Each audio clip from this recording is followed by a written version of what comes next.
Hello, everyone. Welcome to another podcast review session. We haven't done one of these in a long time. It's been a hot minute. We haven't done one for a while. We are waiting with anticipation for our special guest, Liz, who's going to join us live. Hopefully, Yeah, if the link works. I will stay on top of email just in case she comes back around. But tell us how your day has been. It's been good. It's been busy. I have been working, and I've been at an appointment, and I have been working at the same time. So I've been multitasking. But it's been good. Not a lot to report today. It's got very Monday vibes for me. Haven't figured She's out. here. Yeah. Yay! That's a stream. Signing autographs. Liz! We are live on air, Liz. Be careful with what you say. You are live on my bank code is 312256. So let me tell you about. No. How are you, Liz?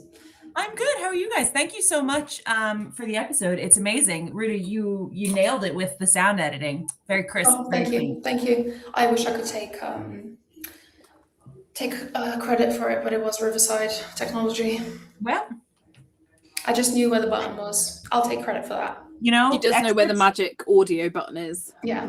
Experts are experts for reasons. That's why we call experts. That's why we call marketeers. There you go. Always spin it around. Mm-hmm. Amen. Be careful. Someone's going to come on here and be like, I know how to do marketing. I've seen the TikToks. Take my course. Take my course on how to be in a LinkedIn pod. This is fine to be on live, but I was on my friend Niraj Kapoor, who's come to Bamu before, which for anybody who's listening is how the ladies and I met. Niraj was on a live earlier today, and the host was telling him someone had told them, long way of saying, that they paid $6,000 for a LinkedIn training. Oof. You know what? People just don't know, do they? No. And it was a group Zoom. So there was like 100 people on the call. I know. That is wild. We're in the wrong line of work, guys. We got to get out there and just start hustling. I do know. I know of someone through someone who this person basically was going around being like, I can generate you like 300 leads or something mental by the third month of working together when they don't do any lead gen or any marketing. Yeah. And you can generate 300 leads, and if you pay me up front and you don't get your leads, you'll get your money back. Obviously that didn't happen. No, I think the thing is, like, obviously I'm not going to turn this into an infomercial, but I think the thing with like Niraj's whole thing is about content and consistency and connection. And like, that's what the host was saying was, you know, because his session was sort of about pricing and how you price yourself as a service provider. And the guy was like, well, I heard this person who's taken a €6,000 course. And Niraj was just like, you have to find the right thing for you. And if that, unfortunately, the people who take that probably aren't going to get €6,000 worth of value. Yeah. I don't remember where I read it, but there's a huge like psychological thing where if you're trying to learn something or fix something or do something, exchanging money immediately in your head makes it feel like you're exchanging value. So you're like, it's like a psychological thing where paying for something makes it valuable, even if it isn't. So it's really so if you are a person that's desperate to learn about LinkedIn and has the cash, that action will probably feel like, oh my God, I'm really doing something. I'm really like jumping down on this. And like the fact that it's expensive actually works in that favor rather than not.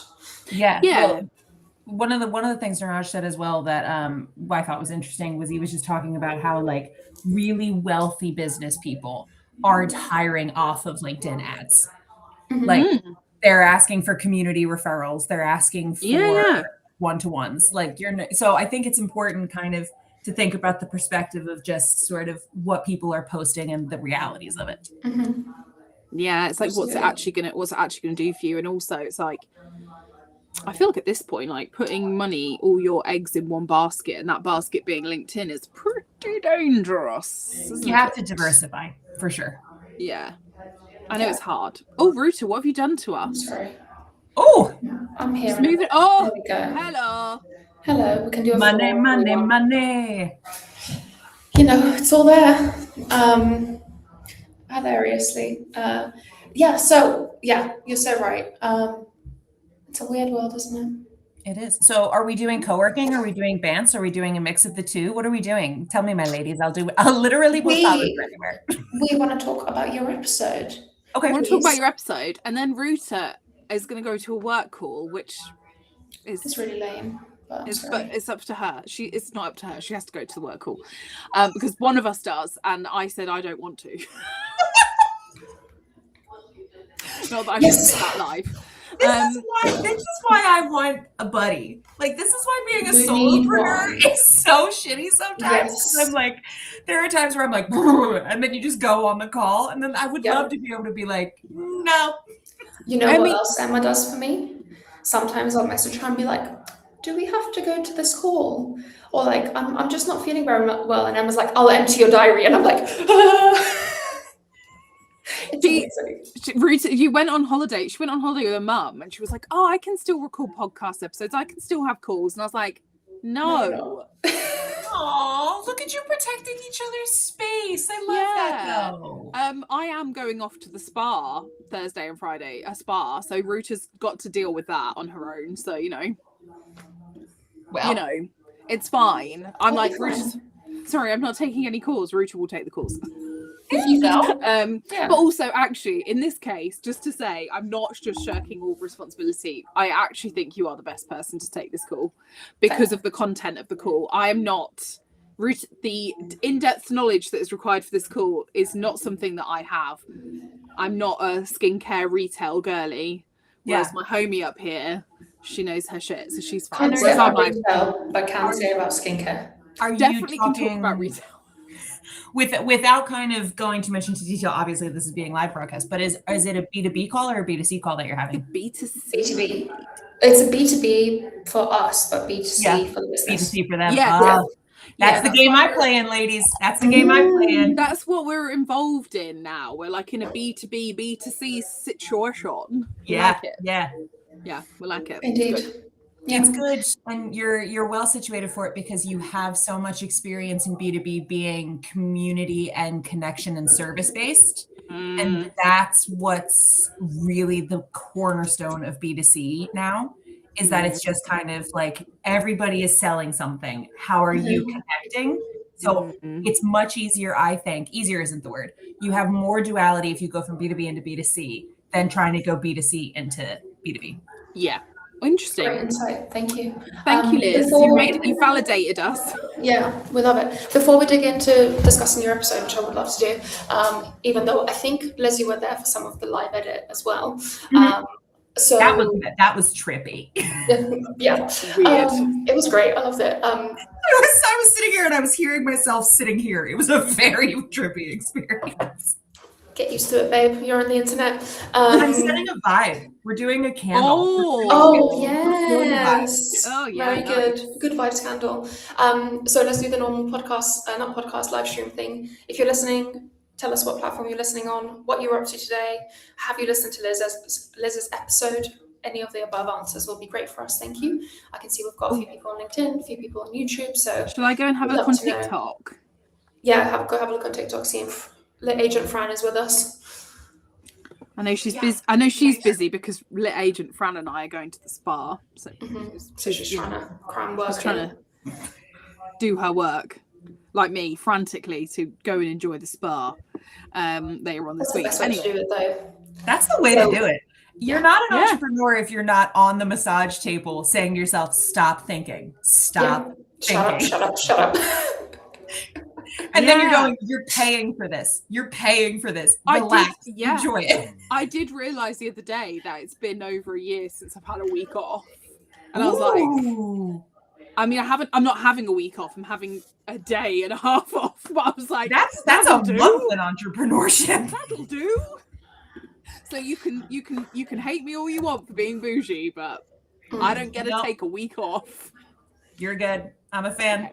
No, I got a massage a couple weeks ago, and it was like one of those things where it was spontaneous one, and I was walking past the place and I had time and I went in and I literally spent probably about 70 minutes of the 90 minutes just being like, you are allowed to be here. This is okay. You can enjoy this. And then she was like, just take a deep breath with me. And I was like, sorry, deep breath? What are those? Okay. Unclench. Yeah. I do a thing when I get a massage where when it hurts, I hold my breath and stiffen up. And my masseuse is always like, Ruta, breathe. What is wrong with you? I'm like, hold the pain in.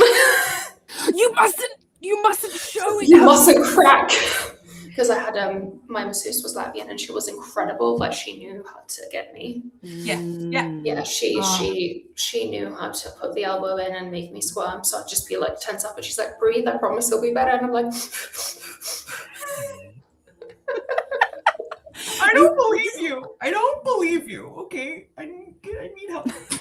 she's amazing. Shout out to Ava, who's obviously in a whole different country, has nothing to do with LinkedIn or marketing, but And YouTube, anyway. potentially. On YouTube, maybe. So let's talk about the episode. Side hustles, baby.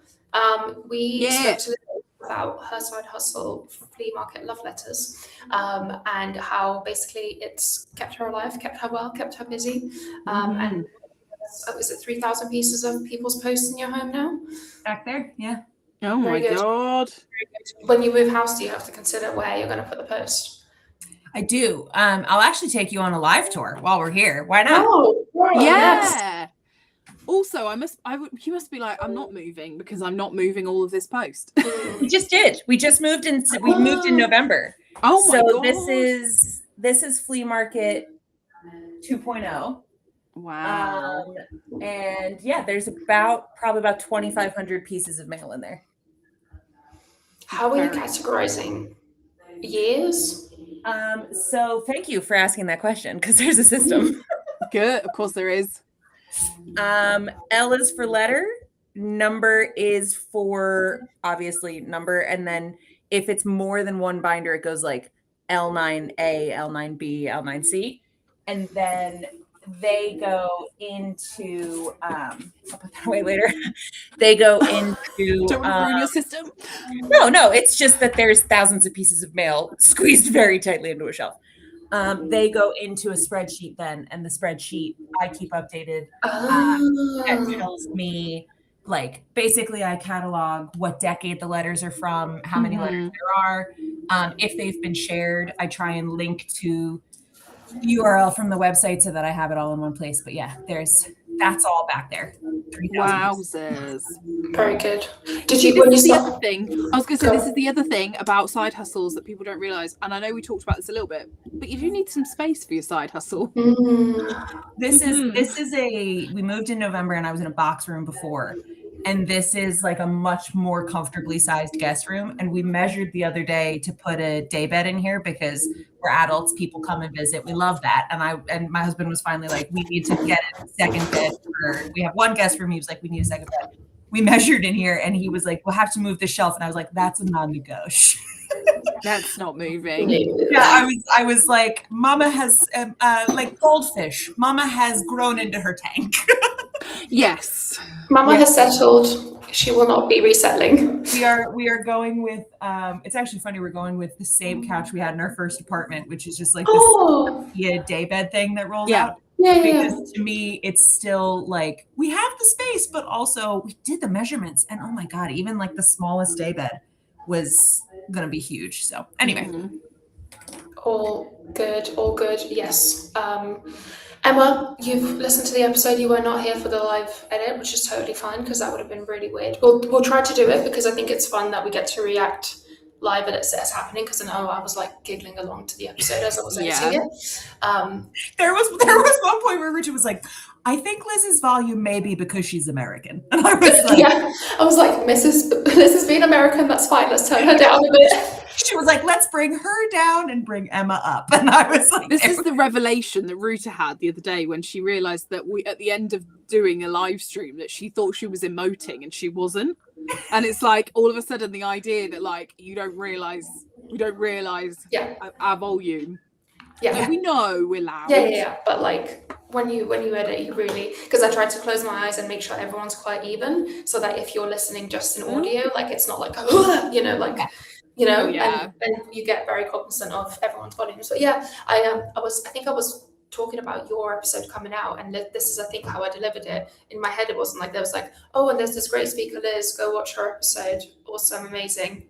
That's not how it was delivered in my head. You In know? her head, she In thought. my head, I was like, oh, go watch Liz's episode. It's going to be really good. It's going to be talking about side hustles. No, girl, that was nothing. Well, I'm the complete opposite. So I do a lot of training and delivery. And I have since learned that, like, the example I'll tell you is I've had a lot of problem with wisdom teeth. So I had my wisdom teeth out last spring. And when there's money involved, I can dance with a broken foot. Like, I straight up had, like, I had stitches in my mouth. And I did a 3-hour training where I was like, la, la, la, la, la, la, la. And then on the 15-minute break, I just used, like, ice packs. And I was like, okay, here we go. And then the ice packs went down and I was like, so. I had a similar experience, but I was not like you. I had one set taken out completely fine, no problem. The other set just swollen up like this, and I had to cancel calls because I was like, I'm really sorry, I can't show up because I literally look like an ogre right now.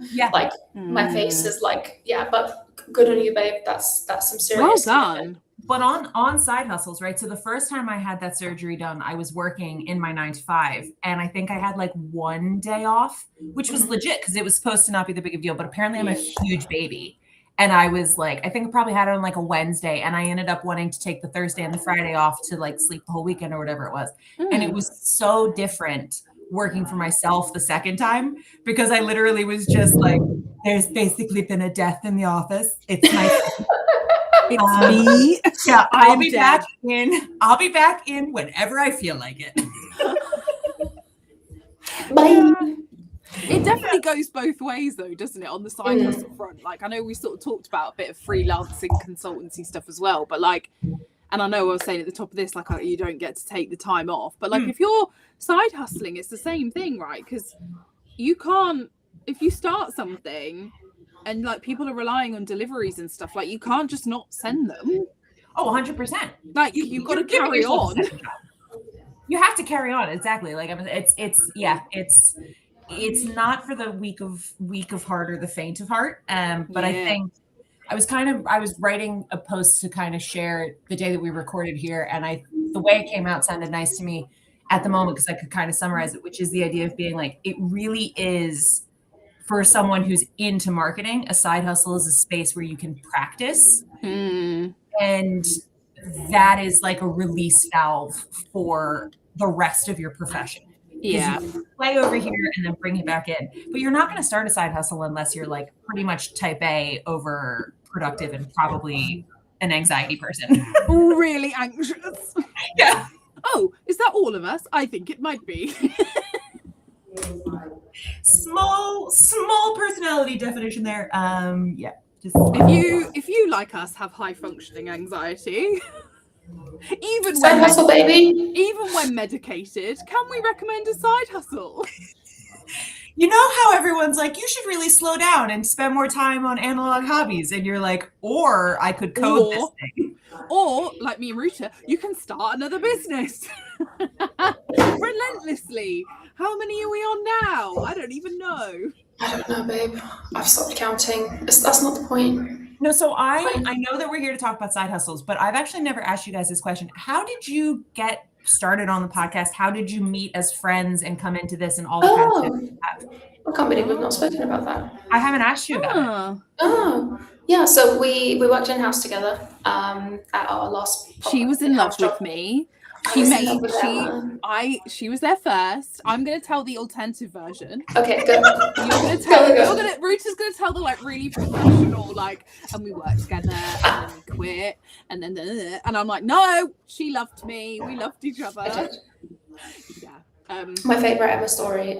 This is not my favorite Emma story, but the best way to describe the love is like so we were hiring for that role, and I was there, and my boss was there, and we were interviewing, and she was the first person that showed up on the day, and she showed up in this like stunning emerald green dress, you know, Emma sunglasses, the whole thing, and I was like. And then she had the interview, and I was like, oh my God, like, after she left, I was like, she's the one, right? Like, yeah, she's great. And my boss was like, calm down, it's the first interview. And then at the end of the day, I was like, was I right or was I right? And he was like, yeah, fine. But also, what was crazy for me is because like I'm quite tall, as you know, Liz, because you've met us in real life. So I've always walked in and most of the time been like the tallest woman because I'm like 5'10". And I walked in and there's Ruta who's like over 6 foot. And then there's this old boss Dan who's like 6'5". And I was like, I have literally gone to where the tall, beautiful, and then obviously both of them are stunning. And I was like, I can't work with these. This is what I've been in my head. I've been working in the charity sector and I was like, oh my God, this is like so tech. Like I've gone to work for a tech company and there are all these tall, gorgeous people who are really intelligent. And I was like, I'm so out of my depth. Okay. We had her interview on a rooftop because it was good weather. Yeah. It was great. Looking out on the city, it's like, oh God, I can't cope with this. This is too. At that point where you're like, I can't go back to my job now. Yeah, I was like, I'm not used to this. The only thing is, luckily, even though I did work in the third sector, we were based in a WeWork, so I wasn't completely like devoid of any idea of what goes on in other offices. But and then Ruth and I just we've been buddies ever since.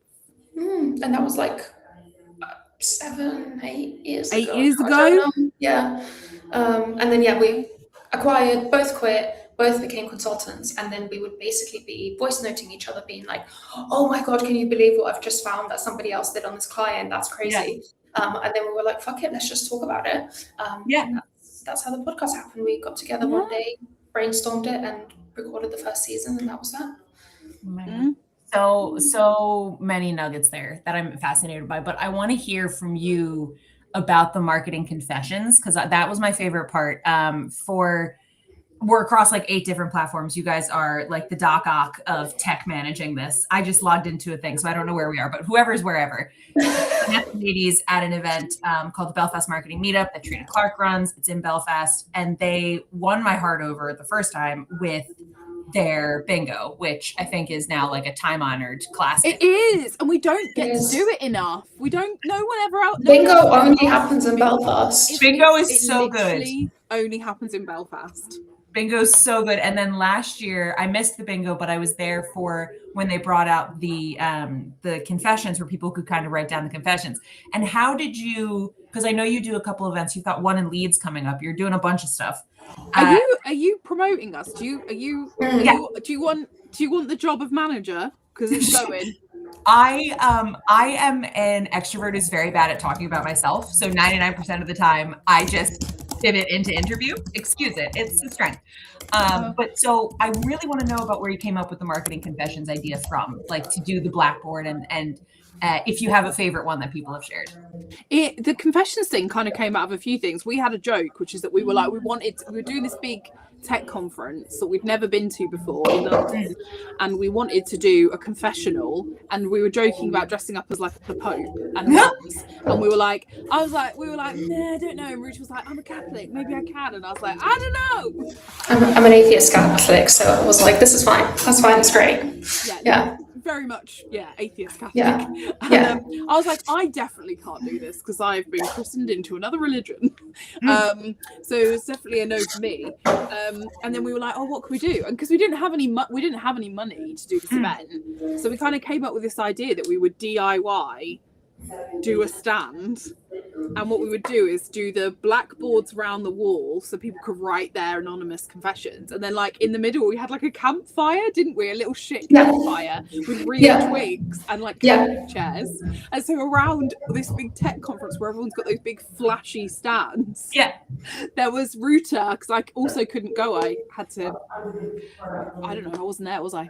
Was in hospital. She was in hospital. Anyway, drama. So that's where we started. We did that the first year. Everyone loved it. The walls were full. Also, it's like, I don't mean to say it's different. It's different almost in a bad way, where it looks so analog and so like, what the fuck is going on here, that people actually go and look. We did that. Yeah. And we've been doing a version of that at least twice a year now, basically. And we do one now with the Technology for Marketing event, and they build us a beautiful stand with all the Blackboard, and we just go in and fill it up, and it's great. It's a crew, basically. What are like So one of the things that reminds me of is when we did BMU, so the Belfast Marketing Meetup last year. I think I was probably standing with Ruta and or Emma, with the three of us. At least someone was there with me when we were talking to someone who was a guy who works in construction, and he was talking about the Snickers budget, and he was saying that the sales team were like hassling him about a couple £100 he spent on Snickers, and he was like, "No, you don't understand. Like at these big conferences, the food is terrible. So if we have when they already have the shitty conference coffee, like at least they're coming over and it's a full-size Snickers. They feel like they have to at least make eye contact."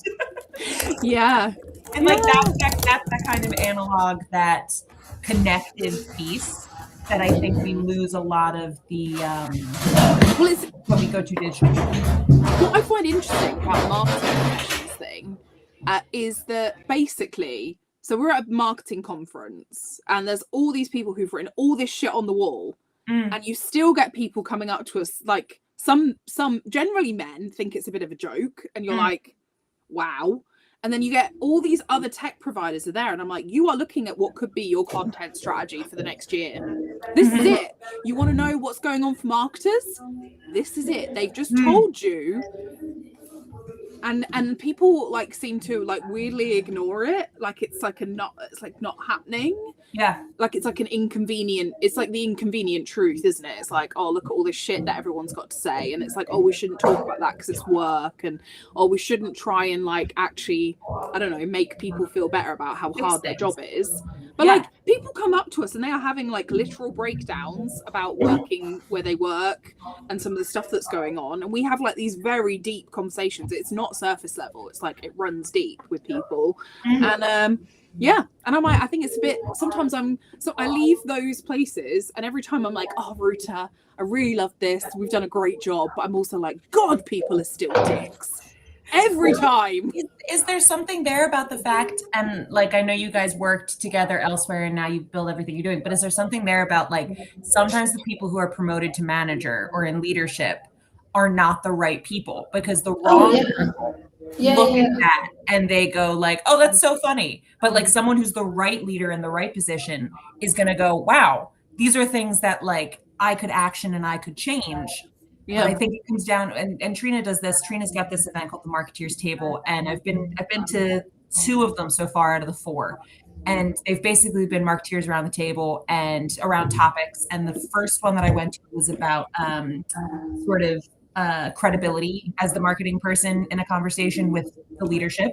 And the second one was, how do you establish yourself as a trusted advisor with the leadership? And both of the conversations had a lot to do around kind of like rooting yourself in financials and all that sort of stuff.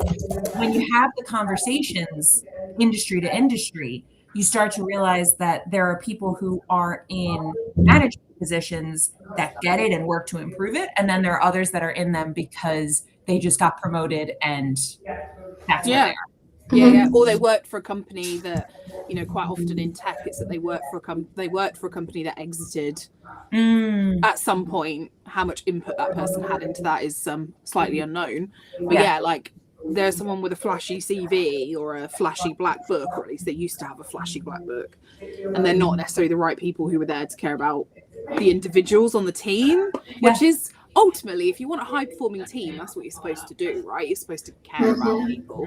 One of the things that I always find really interesting is that it is generally not, and I can say this because we've done this enough times now and I'm aggregating the data in my little head, is that generally it's blokes that come up and think it's like either funny or they make weird comments or joke about what's written, whereas like the female leaders will always come up and be like, and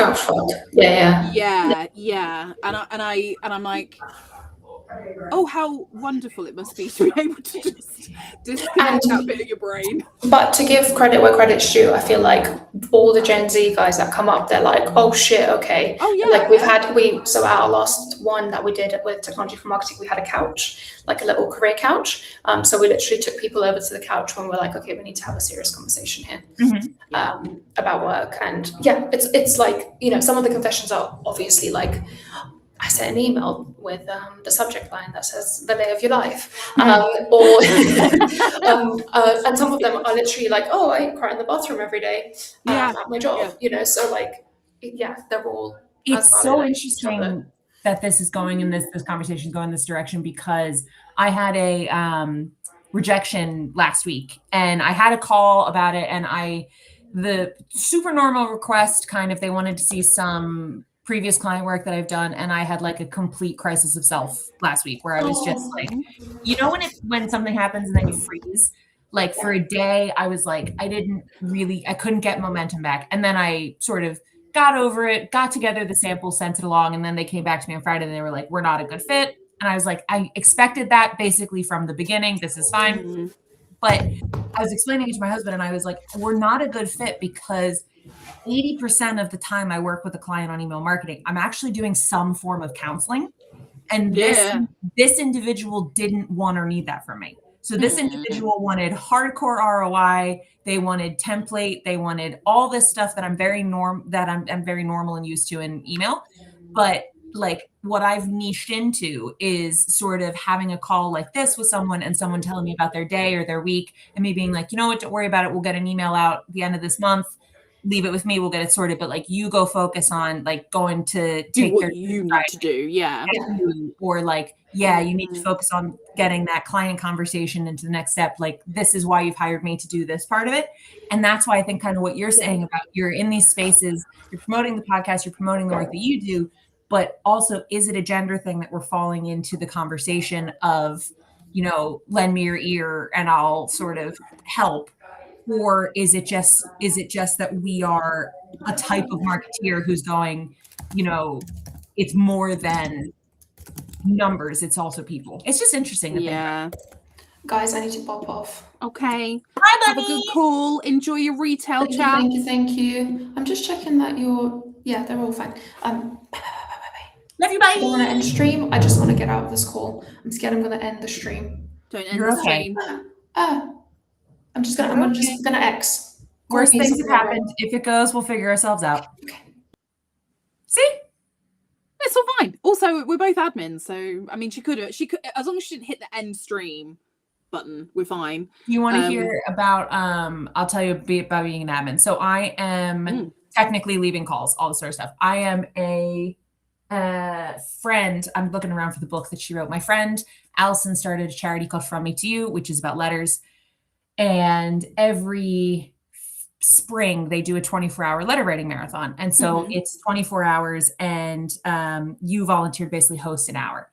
And so I had 2 hours or whatever it was this time. And I am a facilitator and a trainer. So I'm in Zoom a lot. So one of the problems was that there was a lot of people accidentally unmuting, because some people were in it for like 13, 14, 20, 24 hours. So they're it's really cool. So people come in and out of it as they will. So I muted everyone because I was just like, it's supposed to be like a quiet writing space. So my time comes up, I change over to the next person, and then I realize that I have lost admin, but I've muted everyone. So I'm trying to message the next person who's host, who would not mind me saying there was a really diverse range of experience backgrounds, and some people really stepped out of their comfort zone to host because they're not technical. And so I'm trying to get in touch with them to be like, you have to go into settings and do all this kind of stuff.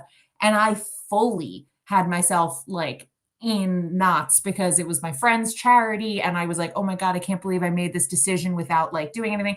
And I was like so upset about it. And I would get anxious wise. I would get this way about a lot of stuff, being like, oh, you know, here's all the things.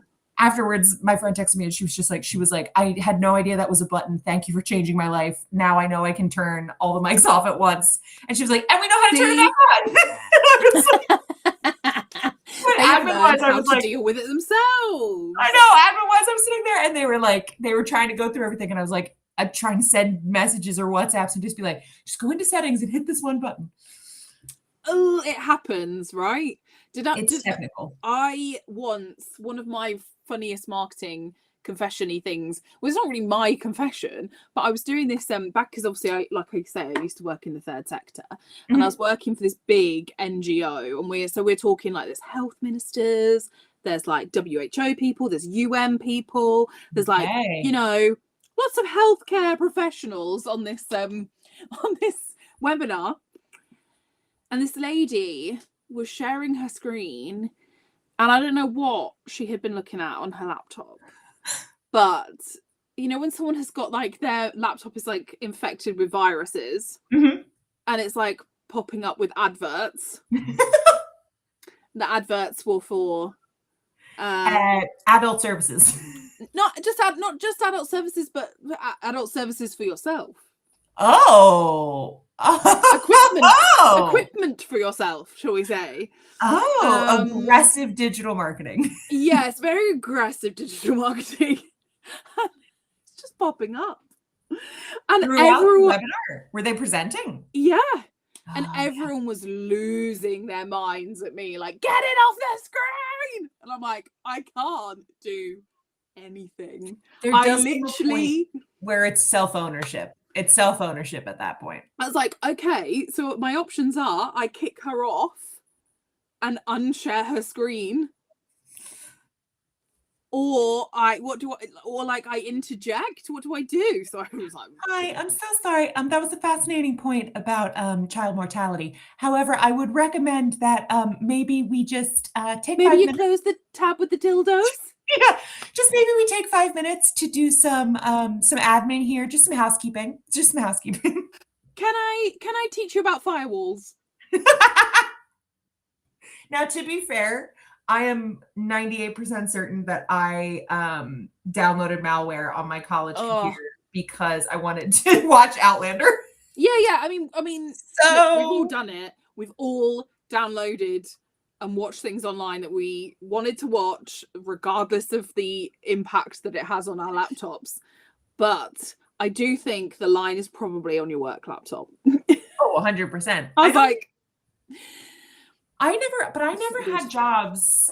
So when I left college, I was recruited by my study abroad university, which is in Ireland, which is but I worked. That's how you landed there. It was all came to be. No, I came here, but I was recruited by them to work in recruitment, and for 2 years, I worked for my own laptop. So I had my college laptop that was there, and then the first job that I had that gave me a laptop was the jewelry company. And then when I took the redundancy, I gave the laptop back. So I've very rarely separated. Like I haven't had the 2 spheres of operation. On the work laptop, I definitely did, mostly because I had my own personal laptop. So there was that separation of things. Also, the work laptop had like a timer on it because we had some sort of draconian COVID thing where they wanted to know like the number of hours. Well, oh God. Yes, I remember that. Yeah, I remember watching it like tick down on the side. It wasn't fun. But I think it's kind of like, and I see this a lot of the time in the baby entrepreneurs or the baby marketeers that I am lecturing now. I'm telling them, like, when you're going for jobs and someone is saying you have to provide your own tech, like, don't. No bueno. Because I've had a lot of jobs where it's like I used my own phone or that's weird. My own laptop, like for the 2 years I was in recruitment. Like, it's a lot of places, particularly with internships, will be like, you know, we didn't realize that you'd need a laptop. Don't you already have a laptop that you can use? But like, you're putting miles on your tech, that if it's your own personal, you really shouldn't be expensing. Well, it's that, and it's also the fact that it's like, it's just not appropriate. Like, if at some point for marketing, there's going to be some sort of data transfer.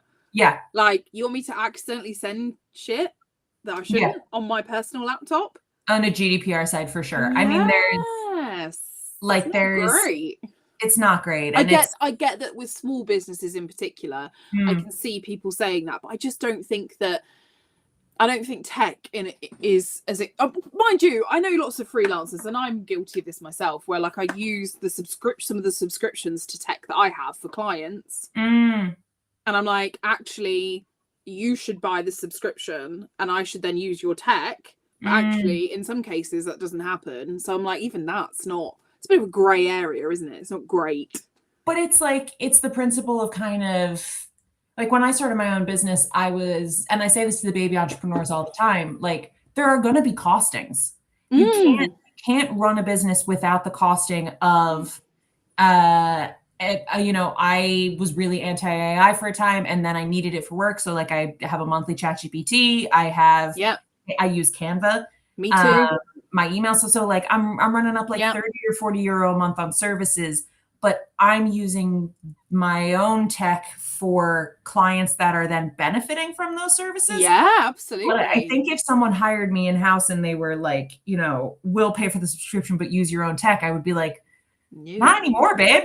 I'm done that. I'm done kind of bringing my own laptop to work.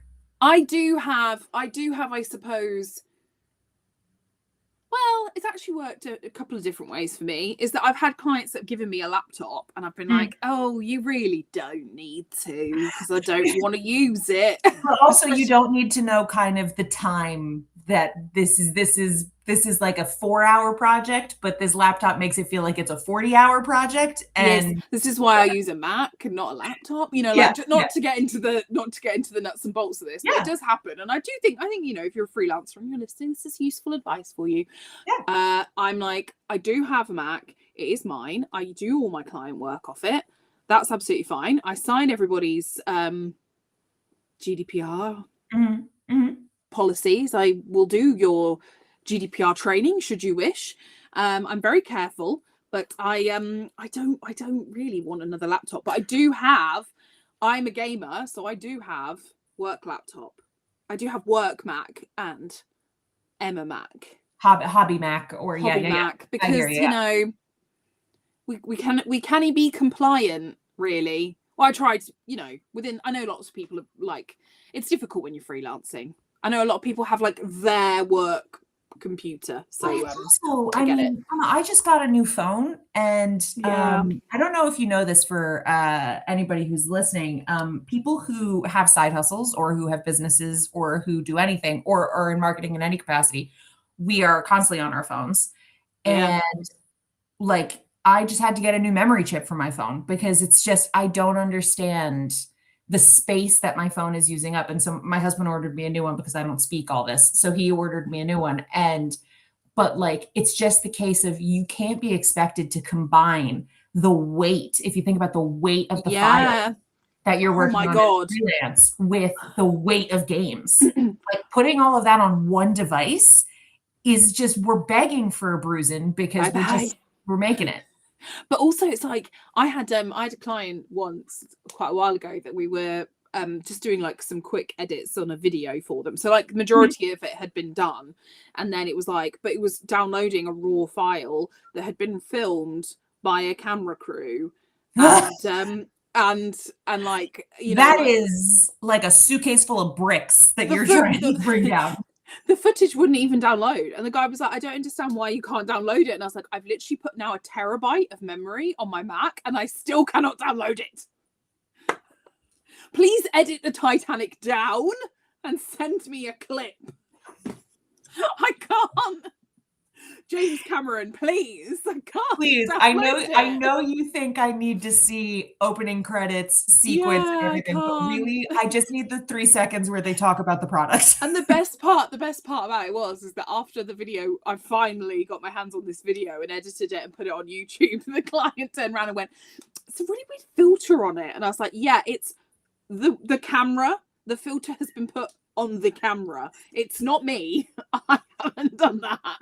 You're probably going to go back to whoever filmed this and talk to them about the brief. Yeah. Because this is not looking good.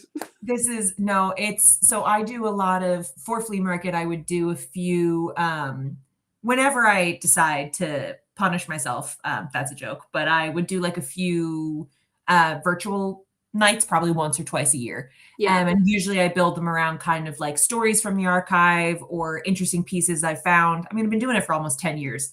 So basically it's just an hour like this where I'll, pick 3 or 4 letters and talk for an hour, and I put them up on YouTube, and like, they're nothing fancy. But the best advice that I got from someone when I was starting all of this was like, have things that show your public speaking skills, have things that show your knowledge base, have things that show all of these steps on your portfolio or on your website or whatever it is. One, because I do it out of interest and community connection, but it also does serve a second purpose as like, I've had people who've got in touch for radio or for TV, and they're like, okay, I can see that she starts a point and ends a point. I can see that, she can do these 3 different things. And that's where kind of this ability to multitask as someone who has a side hustle is really important, because you're using all this different tech, but you want to also make sure that, you know, you're getting like 3 lives out of content, basically. Yeah, it's like it should never just be the one bit thing. Like otherwise I mean, like people talk about return on investment, but that doesn't have to be actual money in the bank. It just needs to be like, did I manage to get out of it what I wanted, which could have been multiple different things, right? Like I posted yesterday, I was thinking about where was I? I was on the train home and I had a reminder on my phone to post for Flea Market for social media, because if I don't set a reminder, I'll forget to. So I was on the train and I was like, what should I post about today? And I was scrolling through all my old pictures, and there were these pictures from a video shoot that I'd done in 2024. And it was one of those things that, like, this big, huge project. I worked with my friend Raph on it. We basically made a documentary. Oh my God. My business was a year old. So imagine, like, in mothering terms, I had basically a newborn / 1-year-old. Yeah. And Flea Market would have been 6 or 7 at the time. So she was my little older kid. And so I did this thing with her and I was like, oh yeah, that's great. And then it kind of just went shelved. And then I was looking at all these pictures and I was like Raph did professional. We did like sound booth mixing. We had actors involved. Like, there was this whole thing. Dude, when's the documentary coming out? It's on YouTube. It's been on YouTube for 2 years. So Liz is going to share the link. So if you want to find out more, the link is coming. I was sitting there and thinking about it. But the piece of it was that if I think back far enough, the reason we made that video was because I had been in touch with NBC in the States. And NBC had said, we're moving you up the line for a nightly news segment. Yeah. And I said to them, I was like, what do you need? Because for anybody who's interested in kind of the PR side of stuff of this, I was like, what do you need from me to get this over the line? Like, I have press on my website. I have all these different pieces. And so I went to Raph and we ended up making this little film, because what it did was Raph did a lot of work with sort of B-roll and historical footage. We had the actors reading the letters. We had the letters themselves. Like, we basically made this 10-minute demonstration, and it still exists out there. And it is a tool for those opportunities for when the things like NBC ended up not going with it. But when the next time, I've been in touch with NBC twice, the next time NBC comes back, because I believe that they will universally, the next time they come back, I can be like, okay, here's a taste of what we can do. And I was sitting there thinking last night, and I was like, but you're so in the zone about these things, you don't take time to appreciate the project when it's there. And that's my side hustle, but that's also for anybody. Like, you're always talking about businesses that you're building on the side of things. But if you step back in like 3 or 5 years and you think, wow, I built all these little things out and I was moving on to the next thing so quickly that I didn't really get to enjoy it. I actually relentlessly have this question overhanging me. Ruta says she's got FOMO, by the way. Oh no, I'm gonna sneeze. That was very dramatic. I was like, I'm gonna sneeze. Oh no, it's happening. Sorry, everyone. I actually do think about this all the time, because I think about so I started a tech company called LIZ MAGUIRE, which is an internal comms AI tool, and it's like, you know, it's like a work in progress. I think we're a little bit too early actually with the audience that we've got for this tool, but that's fine. We plug away. And I do go back and I'm like, why am I, you know, like, should I just, you know, like when something doesn't happen straight away, you're like, am I going to give it up or am I going to keep going? Oh yeah. And it is that, having that resilience. And you must have felt the same, right? Surely, as this was kind of getting going, you must have been like, oh, am I going to keep, because you're 10 years now. It's a long time. And you were talking there about kind of a little while ago about the idea that, like, when you have a side hustle and you've made commitments to people, you have to honor them. And so I have never put external boundaries on what Flea Market is. Like, I did that in the beginning, maybe, where I would be like, this year we're going to do this new, like, every month we're going to post something on social media.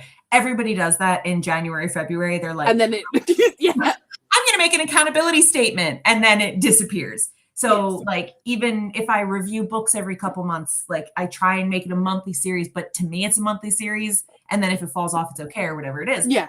But one of the things that I would be interested to hear if this happens for you is when I'm around people who are in that space. So I have really good friends, like my friend with the charity, my friend Liz Kentish is on the is a trustee for the charity. My friend Karina's a board member.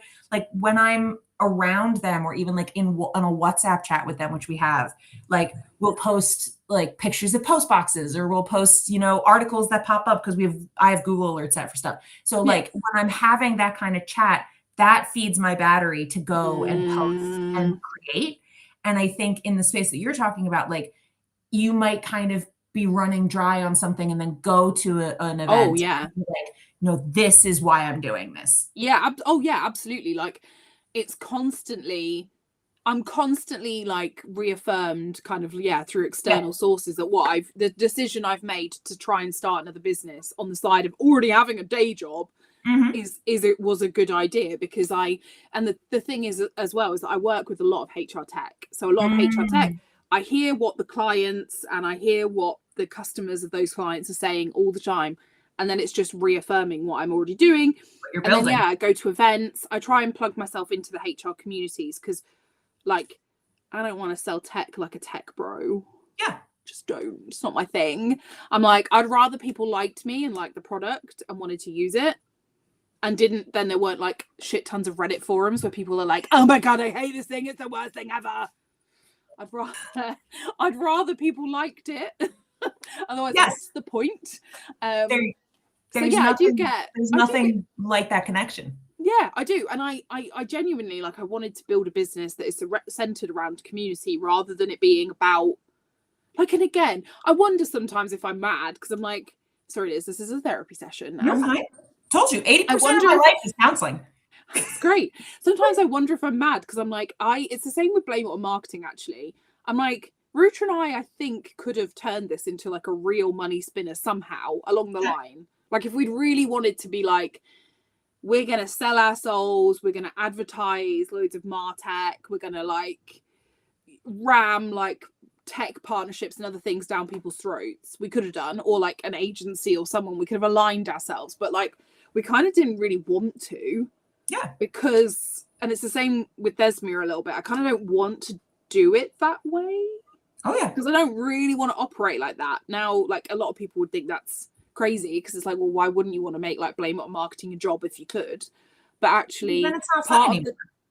It takes away the fun. And also then, like if Ruta and I align ourselves too closely with someone, we can't say what we want.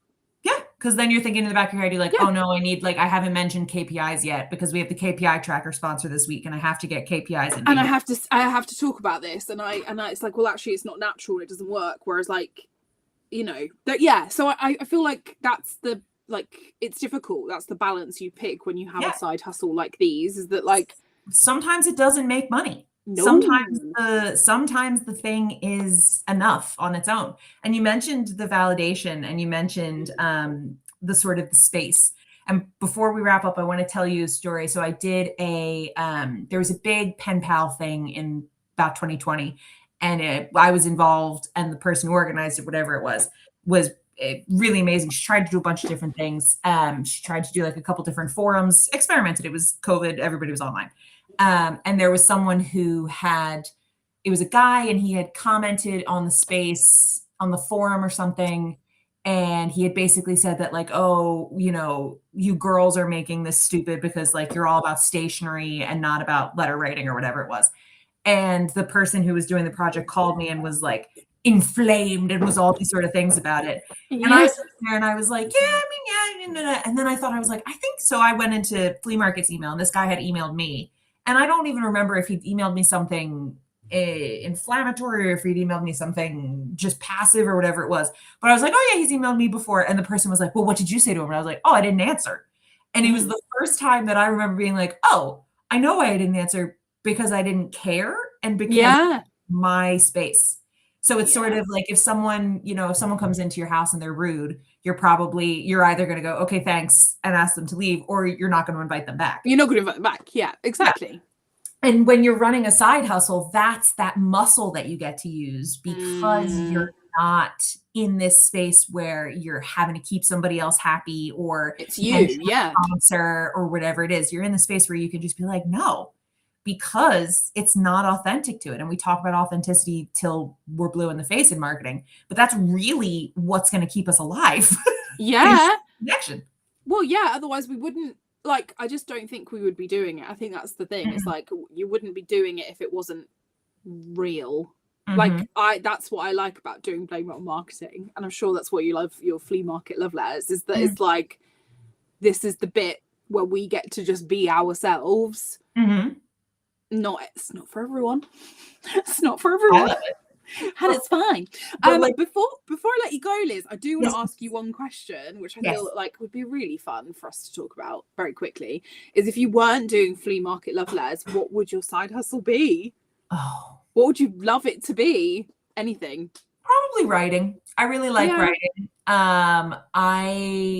I've thought about doing a book with flea market. I think flea market will become a book in some capacity. Yeah. I used to be like, I mean, I was one of those like fan fiction girlies. I was churning them out. Like, and when we think about kind of the expression of self and the validation, like that was the OG millennial internet experience for me, which it was like, you'd write this unedited fanfic about an episode of a show, and then like people would comment and be like, he would never say that because in series 23 he mentioned lavender, and then you would be like, well, Rev 1109.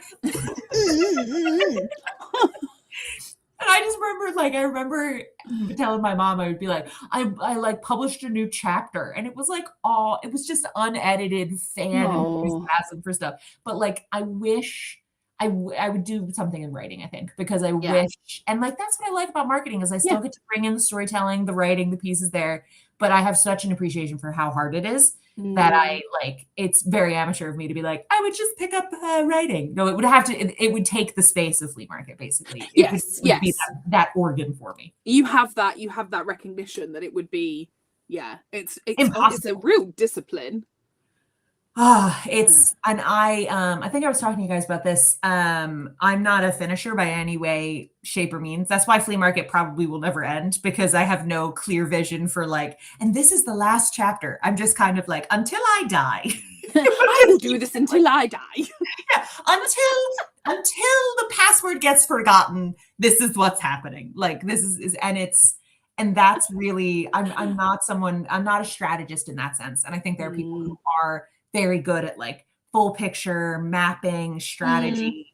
I'm a little bit more of like a little bit of slapdash of the creative mixed in with kind of the quirky, but also just the connection. Yeah. I love that. How about you? What would you do if you weren't doing what you love already? I always talk about the fact that I would start, because I play this very wholesome game on my laptop called Stardew Valley. Yeah. Do you know it? I haven't played it, but I know it. Okay. So I love it. And I have lost many hours of my life to this game. And I would genuinely love to like Twitch stream myself playing Stardew Valley, which I could very easily do. Like, it's people like, oh, of course you could do that. Of course you could do that. Yeah, but outside of work, I spend my entire life doing this. Yeah. doing blame it on marketing and Thesmia and other things that Ruta and I have embroiled ourselves in. So yeah, I would love to do it, but I do genuinely think like I would need to be in a situation, I think work-wise, where I had something a bit more firmed up, and maybe, I don't know, maybe I had some help with this. Who knows? One day. But I think as well, it's like, it's important to just let fun things be fun. Yeah, it is really fun. It doesn't, and I also think that I would very quickly like be in trouble with the internet, because I know the way that I play is not the way that people would want me to. So like, during COVID, I got very, very lately into Animal Crossing, and I like, it was very particular the like 6 months that I played Animal Crossing, and my sister-in-law came over from the States, and she would be very like video gamey like my husband, and she was so sweet. She was like, "Can I visit your island?" And I was like, "No, I didn't want you here." And Sam was like, she's not. And Haley was like, I understand it, but he was like, it's just that like Lizzie doesn't play it to have like people come visit. I just played it to like harvest carrots, and change my outfit. Yeah, I just want some. That's me. I like build a nice house. I have loads of animals. I have loads of farming. I don't want. Yeah, I'm not here to like win. Really? She was like, "Can I come see your island?" And I was like, "No." Please don't. No. Well, my love, it's been a delight. I can't believe how quickly an hour's gone. I cannot. It's great. But for anyone who is listening, please go and check out Liz's episode. It came out on Thursday. It's all about side hustles. There's some really great tips in there. If you're a marketer, there's a lot of advice about like side hustling and marketing at the same time. So go and check it out. It's great. Liz, you will be the subject of our newsletter this week as well. Oh my God.